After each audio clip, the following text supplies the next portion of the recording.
Corporate media వ్యాప్తి పెరగడంతో సామాన్య ప్రజల సమస్యలపై పోరాటం తగ్గుముఖం పడిందని ప్రొఫెసర్ కెఎస్ చలం అన్నారు. సోమవారం విశాఖలోని అల్లూరి విజ్ఞాన కేంద్రంలో డాక్టర్ బిఆర్ అంబేద్కర్ స్థాపించిన ముక్ నాయక్ పత్రిక 104 ఏళ్లు పూర్తయిన సందర్భంగా ఇంటర్నేషనల్ దళిత జర్నలిస్టుల నెట్వర్క్ ఆధ్వర్యంలో దళిత మీడియా డేగా నిర్వహించారు. ఈ సందర్భంగా ప్రొఫెసర్ కెఎస్ చలం అసోసియేషన్ రాష్ట్ర అధ్యక్షుడు టి నానాజీలు మీడియాతో మాట్లాడుతూ నాడు బడుగు బలహీన వర్గాల ప్రజా సమస్యల పరిష్కారం కోసం ఈ పత్రికలను స్థాపించారని, కానీ నేడు మీడియా అంతా కార్పొరేట్ గా మారిపోయిందన్నారు. ఈ కార్యక్రమంలో కార్యదర్శి సత్యనారాయణ తదితరులు పాల్గొన్నారు. ఆ దిశగా అందరూ కూడా ప్రయాణిస్తారని ఆశిస్తూ ఇన్ని అడ్జెక్టివ్స్ భాషలో ఉన్నాయని అవన్నీ పెట్టినా కూడా జరగదు.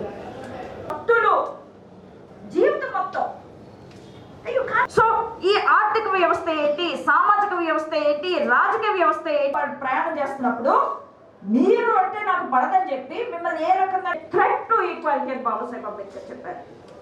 ఇన్ఈక్వాలిటీ ఏంటి తెలుసుకోవాల్సిందే,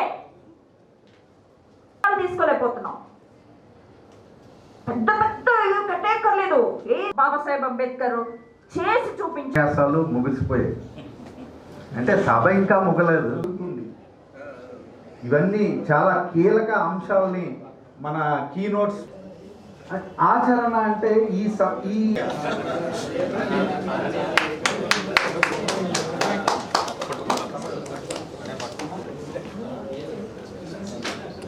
దళిత మీడియా డే ఏదైతే బాబాసాహెబ్ అంబేద్కర్ రాజ్యాంగ నిర్మాత స్థాపించారో ఆ పత్రిక మూక్ నాయక్ 104 వసంతాలు పూర్తి చేసుకున్న సందర్భంగా ఈరోజు ఇంటర్నేషనల్ దళిత మీడియా డేగా జరుపుకుంటున్నాం.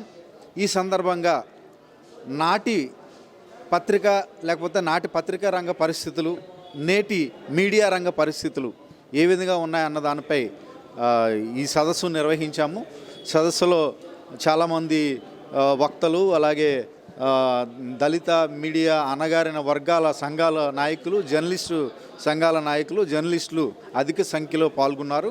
అయితే ముఖ్యంగా చెప్పేది ఏంటంటే మీడియా అనేది సమాజంలో రుగ్మతలను కానీ లేకపోతే సమాజంలో అసమానతలు కానీ తొలగించేందుకు ఏ విధంగా కృషి చేయాలి, మీడియా రంగం ప్రస్తుతం ఏ విధంగా ఉంది, జర్నలిస్టుల చేతుల్లో నుంచి పెట్టుబడిదారీ వ్యవస్థ చేతిలోకి, అలాగే రాజకీయ వ్యవస్థ చేతిలోకి మీడియా రంగం మారిపోతున్న తరుణంలో జర్నలిస్టులు మీడియాని కాపాడుకోవడానికి ఏం చేయాలి అనే అంశాలపై కీలక ఉపన్యాసాలు ఇవ్వడం జరిగింది ప్రొఫెసర్లు కూడా.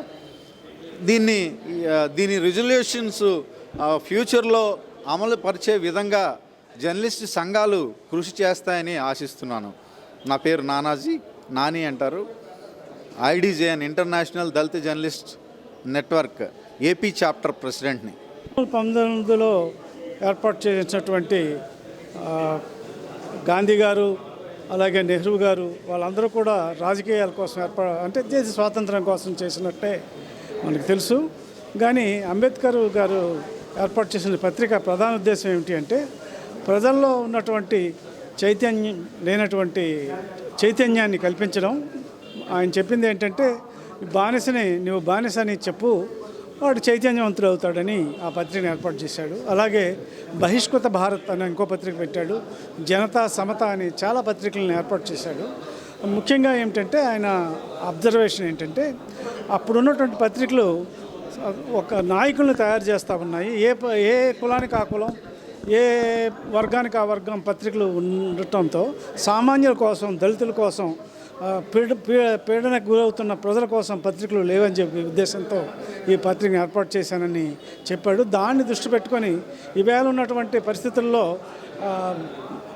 కార్పొరేట్ మీడియా వచ్చేసి లక్షల కోట్ల రూపాయల వ్యాపారం జరుగుతున్న సందర్భంలో సామాన్యుడికి అసలైనటువంటి వార్త అందటం లేదు. వాళ్ళ సమస్యలు చెప్పే పరిస్థితి లేకుండా పోయింది. అందుచేత ఈ వార్తలు అందించడానికి, అలాగే అంతర్జాతీయంగా ఇక్కడ ఉన్నటువంటి సమస్యలు వాళ్ళ సమస్యలు మనం తెలుసుకోవడానికి ఈ నెట్వర్క్ అన్నటువంటిది ఏర్పాటు చేశారు. ఇది సక్రమంగా కొనసాగాలని ఆశిస్తూ ఈ సమావేశానికి వచ్చాం.